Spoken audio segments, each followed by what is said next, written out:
Ok, gente, vamos finalizar o segundo caso de abdômen. Esse é um caso que trata de um paciente jovem ainda, com história de um inchaço nas partes íntimas há 8 dias. Vejam como é que a gente coloca quando a gente não colhe a história desse paciente. Então a gente coloca HDA, dados do prontuário. Porque vocês já leram essa história, já responderam ao fórum e viram que esse paciente ele foi ser visto por nós, da semiologia, eu acho que é entre o quarto e o quinto dia de internamento. Então, alguns dados que ficaram para trás, a gente colocou o que estava no prontuário dele. Então, o que é que tem importante nessa história desse paciente? Vamos lá. O paciente que relata edema na região testicular de início a 8 dias. Refere que esse edema é indolor e que foi aumentando progressivamente.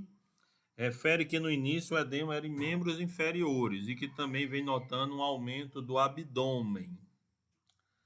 Refere episódio febril a uma semana, febre baixa em todo o período do dia, que melhora o uso do antipirético e piora 6 a 8 horas depois, associado a 2 episódios de vômito líquido esverdeado.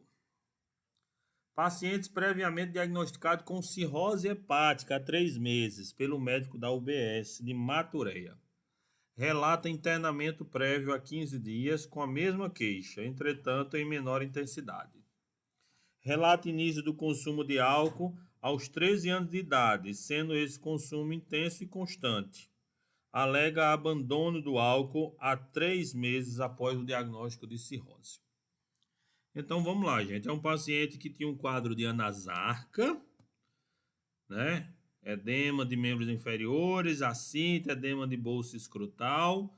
E esse quadro de anasarca também associado a um quadro febril, com a febrícula, uma febre baixa, não mensurada, mas que é uma febre que já dura aí durante uma semana. Além do anasarca e da febre, o paciente tem episódios de vômito e o paciente tem um diagnóstico lá de cirrose hepática. Então, às vezes, esse diagnóstico de cirrose hepática, ele é dado no ímpeto de um médico que vê um paciente alcoólatra com quadro acítico. Então, o paciente alcoólatra com quadro acítico, quase sempre vai lá o médico ou um leigo, mas às vezes o médico vai dizer, ó, é uma cirrose. E a gente tem que investigar melhor esse paciente antes da gente fechar um diagnóstico tão sério como o diagnóstico de cirrose. Mas o que é que o paciente traz além disso? No prontuário do paciente, a gente vê que o paciente, no dia da admissão, estava lúcido e orientado no tempo e no espaço, estava com a dispneia leve, hipocurado, ictérico 4 cruzes, desnutrido, ascite importante e edema de membros inferiores. Frequência cardíaca aumentada, frequência respiratória também aumentada e a pressão no paciente normal, né, 10 por 7. De exames no primeiro dia, o paciente tinha uma hemoglobina de 9,9, hemoglobina 9,9, hematócrito 28, leucócitos 5.500. Vejam, o paciente, plaquetas também 90 mil, né? Então, a hemoglobina e o hematócrito um pouquinho diminuídos, como a gente está aqui nesse paciente, ainda não são sugestivos da gente fazer hemotransfusão. O que é que esse paciente tem por enquanto? Ele tem os leucócitos normais, o leucócito varia de 4.500 a 10.000, e ele tem as plaquetas diminuídas, plaqueta abaixo de 150 mil. Então, a plaqueta normal de 150 a 450 mil. Ele tem uma plaquetopenia ou trombocitopenia. Bilirrubina total muito aumentada, com bilirrubina direta de 6,5 e indireta de 3,9, alterações nas provas de função hepática, porém prova de função renal normal. Proteína e eletrólitos não foram dosados. Então, no nosso paciente, gente, é um paciente anasarcado, ictérico, 4 cruzes, desnutrido. Lembrem a você que o anasarca, ele faz com que o líquido comece todo a extravasar para o terceiro espaço. Esse paciente, normalmente, ele tem desnutrição e desidratação também, né? Então, é um paciente que tem o espaço intravascular diminuindo. E aí, por isso que esse paciente, às vezes, a gente precisa, inclusive, fazer uma hidratação, só que repondo eletrólitos, porque se a gente não repor proteínas, eletrólitos nele, tudo que a gente for infundir nesse paciente vai extravasar para o terceiro espaço e o paciente vai continuar desnutrido e desidratado, porém esse paciente vai cada vez mais encharcar e vai evoluir com edema agudo de pulmão e se a gente não tiver ação rápida, vai evoluir com morte. Então, 48 horas depois de internamento, o paciente passou a apresentar agitação psicomotora. Esse é um sinal importante de agravamento. Rebaixamento do nível de consciência ou agitação psicomotora.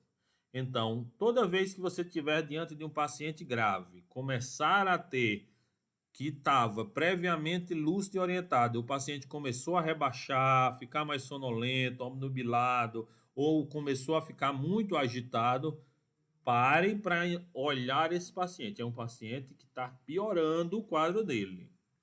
O que é que pode ter causado essa agitação? Essa agitação pode ter sido causada pela encefalopatia hepática, começa a ter impregnação da bilirrubina indireta no sistema nervoso central desse paciente.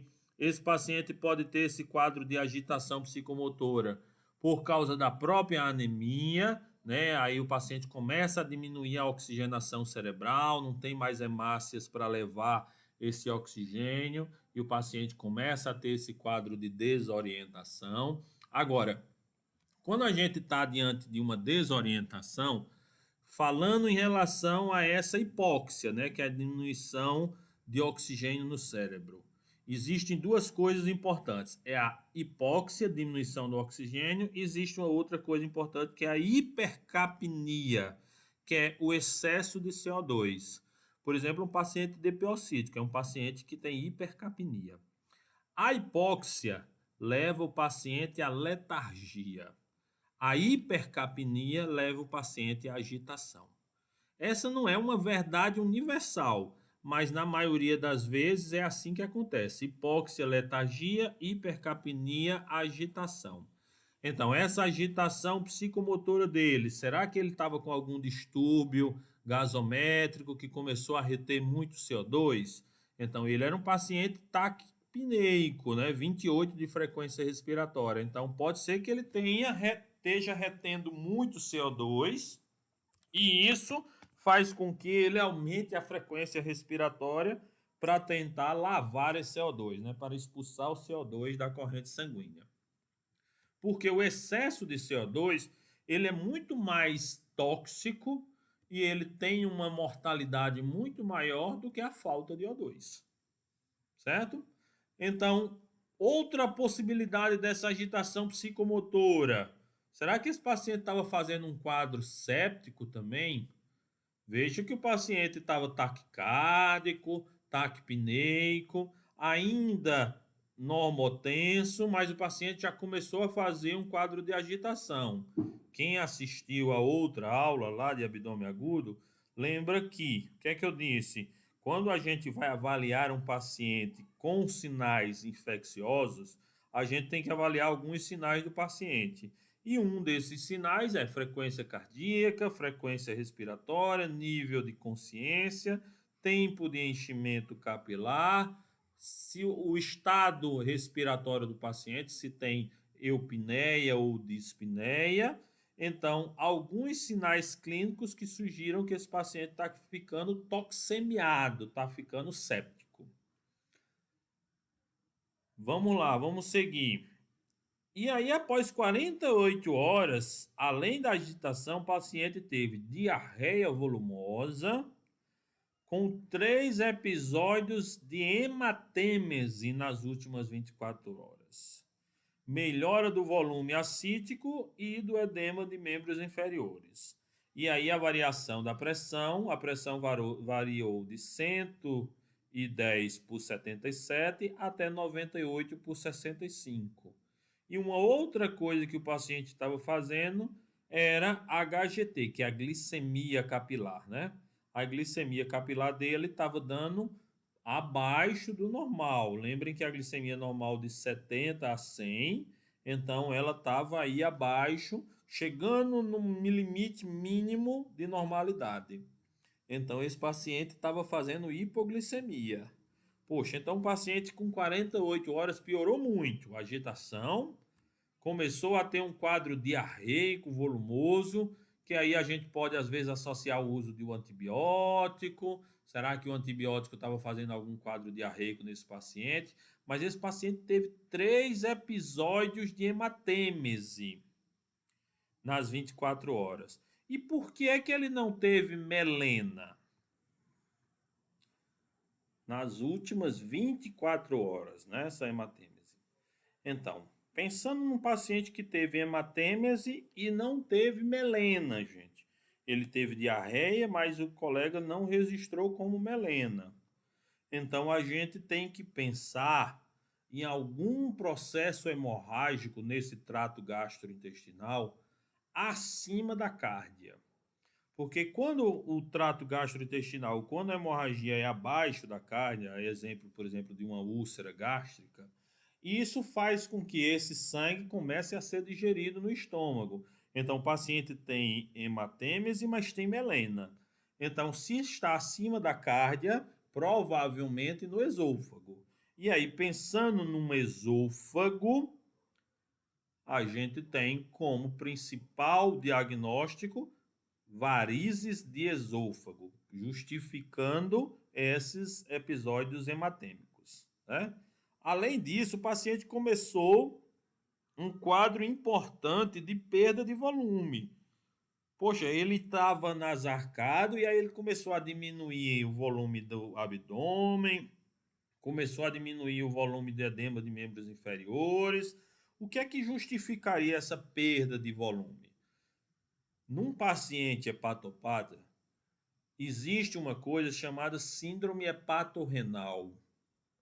Então, a síndrome hepatorrenal é quando o fígado já não é capaz de fazer um controle metabólico no paciente e aí ele começa a sobrecarregar o rim. E aí esse rim sobrecarregado, ele começa a perder a capacidade de filtração. E esse paciente começa a perder muitos eletrólitos. E aí essa perda importante de eletrólitos faz com que, junto dos eletrólitos, o paciente comece a perder também volume. E aí essa perda de volume faz com que haja uma diminuição desse volume acítico, diminuição do edema, mas é muito mais diminuído o volume intravascular. Então o paciente está entrando num quadro importante de desidratação. E a própria desidratação poderia justificar essa agitação psicomotora. Será que essa agitação não é por essa desidratação do nosso paciente? Certo? Então vamos dar seguimento para a gente ver o que é que o paciente apresentou mais. Veja que nesse dia aí, do dia 17, olha a hemoglobina dele, 7, o hematócrito muito baixo, 15. Veja aquilo que a gente diz. Será que a agitação psicomotora não é causada por essa diminuição do aporte de oxigênio no sistema nervoso central? Leucopenia, com 2.500 leucócitos. Então, nosso paciente começa a produzir poucos leucócitos, normal de 4 a 10 mil. Plaquetopenia, 63 mil de plaquetas, normal de 150 a 450. Então, o paciente que tem anemia, leucopenia e plaquetopenia, ele tem uma entidade clínica chamada pancitopenia. Num paciente pancitopênico, lembrem de pensar nas arboviroses, a exemplo da dengue. Será que esse paciente tem dengue hemorrágica? É uma hipótese diagnóstica, né? Então, o nosso paciente que tinha febre inespecífica e que começou um quadro de distensão abdominal, alguma coisa pode estar relacionada às arboviroses daí. E aí o paciente também começou a ter alterações na função renal. A ureia, que o normal aí vai próximo de 40, 44, dependendo do laboratório, e a creatinina, que o normal é até 1,4, nele está 2,5. Proteínas e eletrólitos não foram dosados.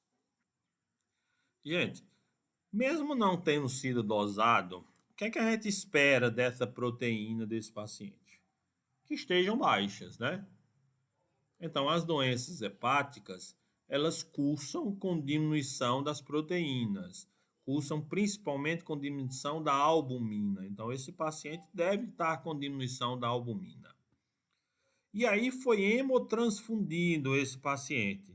Vejam que qualquer hemoglobina de 7 abaixo ou qualquer hematócrito de 22 abaixo é indicativo de hemotransfusão, certo?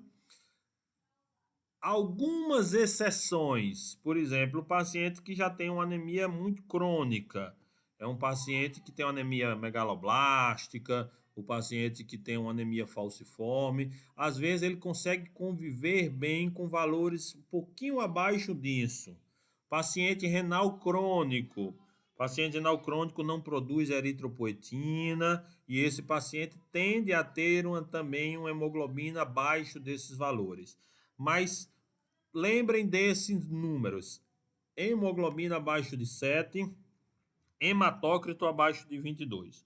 Qualquer um desses, hemotransfundir o paciente. No quarto dia de internamento, o paciente passou a ficar letárgico, então passou de agitação psicomotora para letargia. Ele foi de um extremo ao outro.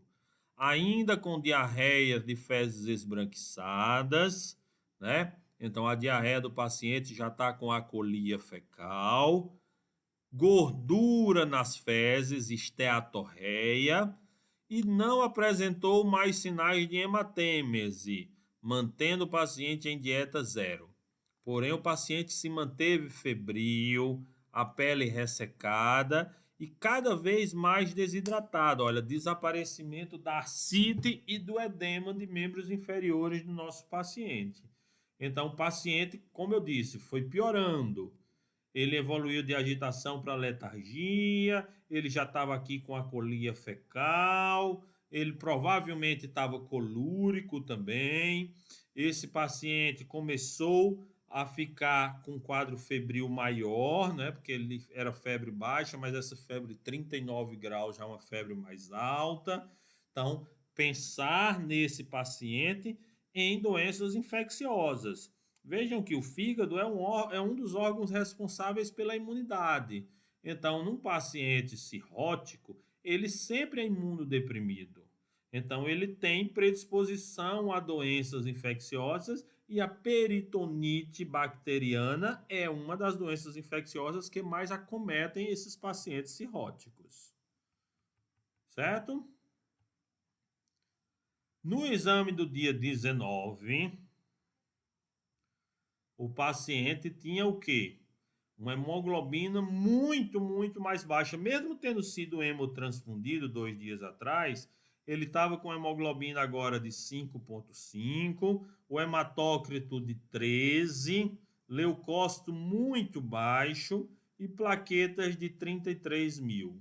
Quando as plaquetas estão abaixo de 50.000, o risco de sangramento é muito alto. Então, esse paciente tem que ser reposto plaquetas dele. A ureia e a creatinina aumentaram mais ainda, quer dizer, a função renal desse paciente começou a ser muito prejudicada. A função hepática se manteve prejudicada e aí começaram a dosar eletrólitos e proteínas. E o eletrólito mais importante aqui é o potássio. O valor normal do potássio de 3,5 a 4,5. Um potássio acima de 4,5 é um potássio com risco de morte por arritmias cardíacas. Um potássio tão alto como o desse paciente, 6,8, o paciente estava muito próximo de evoluir com arritmia, se é que ele não já tivesse tido alguns episódios de arritmia. E esse paciente também mostra que o rim já é um rim muito comprometido, porque quando o rim ainda mantém um certo grau de funcionalidade, ele consegue expulsar esses eletrólitos com mais eficácia. Então, o potássio que subiu muito, provavelmente o rim já era um rim já que começou a atrofiar, que começou a perder a sua função realmente de filtração. No sexto dia, que foi o dia que a gente visitou o nosso paciente, então esse paciente estava letárgico, desidratado, desnutrido, ictérico, febril, sonda vesical de demora com a diurese nas últimas 24 horas de 1,1 litro, colúrico, pulsos periféricos finos com enchimento capilar maior do que 3,5 segundos. Pressão arterial que variava de 10/6 a 86/45. HGT de 41 a 104 e história de constipação há 2 dias. Nos exames ainda, gente, um pouquinho em cima, além do potássio que estava muito alto, chamou também a atenção a albumina muito baixa. A albumina normal é acima de 3,5. Então, a albumina tão baixa como está, justifica aquela coisa da diminuição da pressão oncótica e do estado de desidratação do paciente. E o lactato? O lactato é o final da respiração anaeróbia, é o produto final da respiração anaeróbia. Então, a nossa célula que respira através do aerobismo, ela começa a diminuir a oxigenação dessas células e ela passa então a respirar de forma anaeróbica. E a respiração anaeróbica produz lactato. Então, o aumento do lactato é sinal de má perfusão celular. Chega pouco oxigênio na célula, a célula precisa de metabolismo. Então, a célula começa a fazer metabolização por respiração anaeróbia. Certo? O nosso paciente cada vez mais grave. Cada vez mais grave. Esse paciente, outro sinal importante que a gente sempre avalia é a diurese dele. A diurese normal é de 800 ml a 2.500 ml. Se abaixo de 800, oligúria. Se acima de 2.500, poliúria. E o paciente tem sinais agora, gente, de má perfusão. Então, quais são os sinais de má perfusão clínicos? Enchimento capilar aumentado, pulsos finos, hipotensão. Qual é a pressão que a gente avalia? A pressão ela tem que estar num limite acima de 8/5. Então, qualquer pressão abaixo desse limite, ou 8 de sistólica ou 5 de diastólica, é considerada hipotensão. Certo? Quando a gente quer definir se o nosso paciente está em choque, a gente faz volume diante de um paciente com hipotensão. Se a hipotensão melhorar com o volume, ou o lactato melhorar com o volume, é sinal de que esse paciente ainda não está em choque. Mas se a gente tiver aumento do lactato e hipotensão refratárias ao volume, então a gente está diante de um paciente chocado.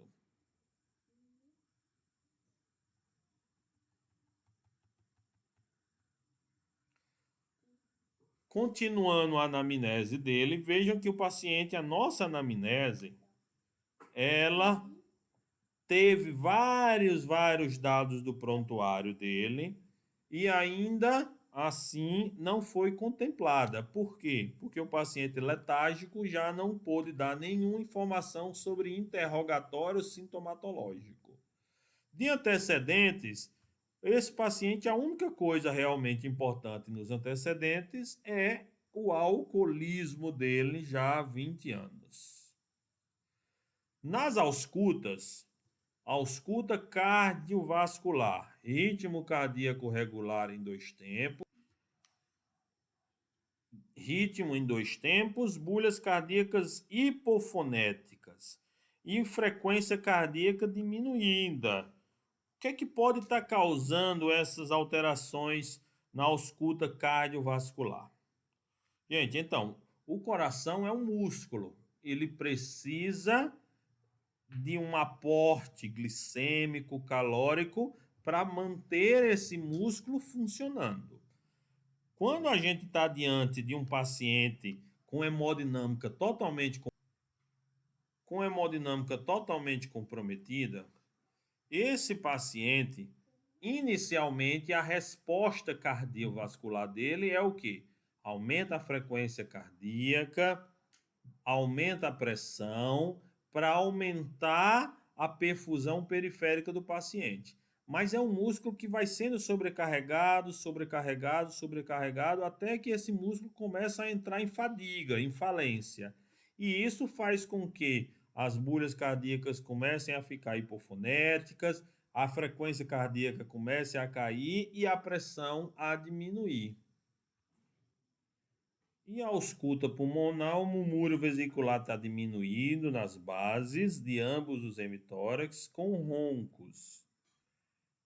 Esse murmúrio vesicular diminuído também pode ser justificado pela diminuição da pequena circulação. Então, começa a ter diminuição no volume circular no pulmão. E isso vai fazendo com que esse murmúrio fique diminuindo a oxigenação desse sangue e, consequentemente, piorando esse quadro do paciente. E no abdômen do nosso paciente? O que é que a gente vai encontrar nesse abdômen? Então, no nosso paciente, o abdômen vão ter vários achados. Escavado, por causa da própria desnutrição dele. Então, um paciente que era ascítico 6 dias atrás começou a ter um abdômen escavado, sem lesões de peles ou cicatrizes, com telangiectasias, que são pequenas varizes em função de distúrbios de coagulação que é comum nos pacientes hepatopatas.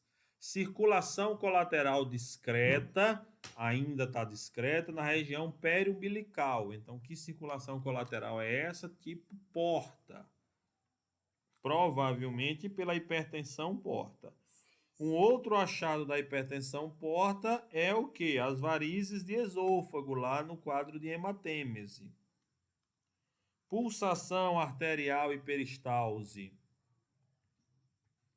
não identificáveis. Ruídos hidroaéreos ausentes em todos os quadrantes. Olha, ruído hidroaéreo, então o peristaltismo começa a estar diminuindo. Esse nosso paciente febril, com peristaltismo diminuindo, com baixa da imunidade, provavelmente está fazendo aqui um quadro de peritonite.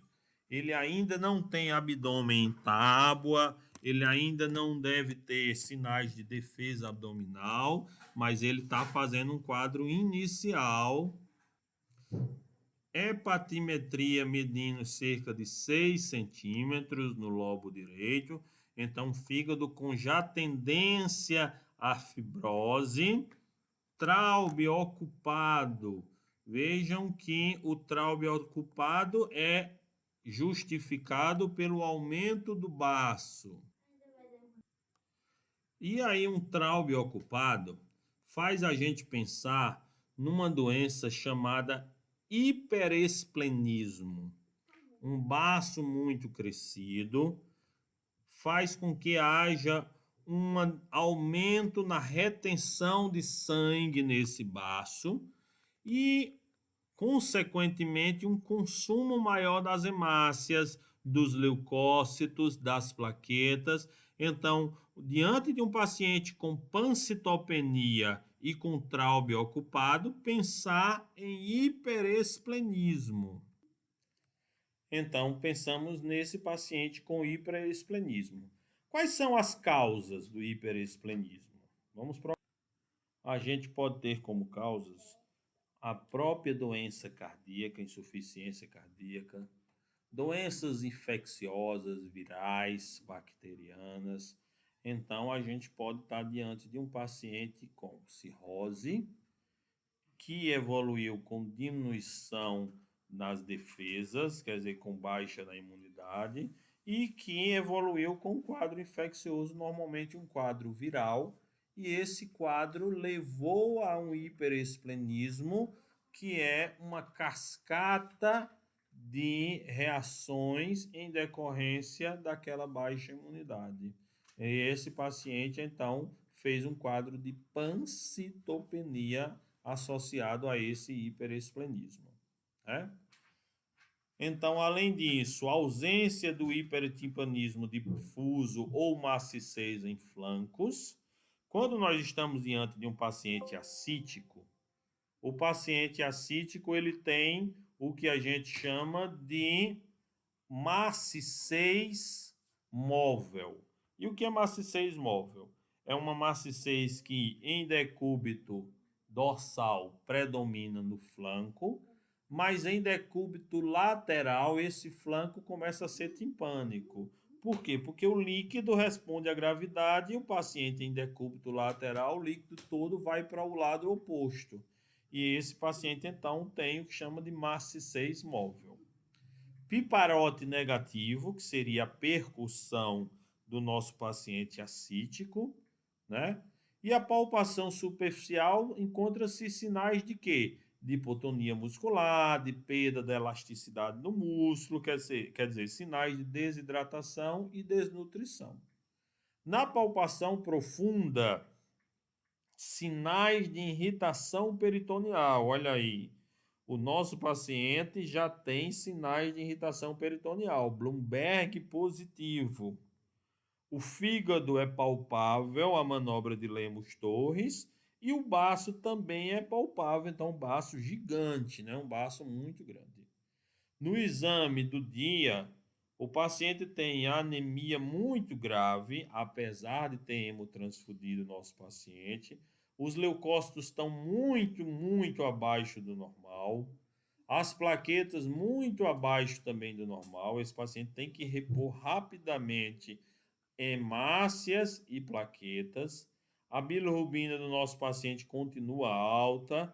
A creatinina dele já está numa condição que justifica a gente dialisar o nosso paciente. E o paciente tem um potássio que continua subindo e que aí a tendência de causar arritmias e uma albumina que continua baixando. Esse nosso paciente, gente, infelizmente, é um estado muito crítico, né? Inclusive, esse paciente veio a óbito alguns dias depois. É um paciente muito grave que evoluiu realmente com uma falência de múltiplos órgãos. Então, começou uma falência hepática, que evoluiu com falência renal e depois com falência cardíaca, com hiperesplenismo. Então, um paciente muito grave. Infelizmente, esse nosso paciente foi inviável diante da gravidade do quadro dele.